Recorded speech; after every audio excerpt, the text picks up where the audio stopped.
Welcome to Samba Samba. Enjoy the video. In this video, I will show you how to replace your Mazda CX-9 key fob battery.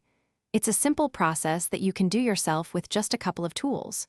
First, you'll need a new CR2025 battery. This is a common coin cell battery. You'll also need a small flathead screwdriver to help open the fob. Make sure you have a well-lit and clear area to work in.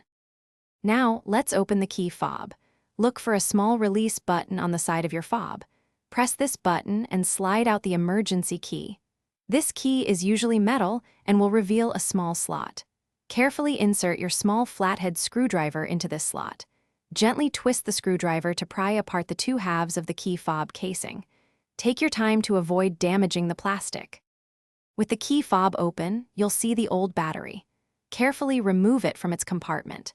Pay close attention to how the old battery was oriented, noting which side was facing up. The positive side, usually marked with a plus sign, should face up when you insert the new battery. Take your new CR2025 battery and place it into the compartment, ensuring the positive side is facing upwards. Almost done. Now, carefully align the two halves of the key fob casing. Gently press them together until they snap securely into place.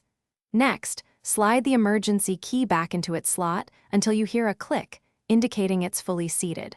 Finally, test your key fob with your vehicle to ensure it's working correctly. You should be able to lock and unlock your doors without any issues. Thanks for watching. Consider subscribing if we helped you.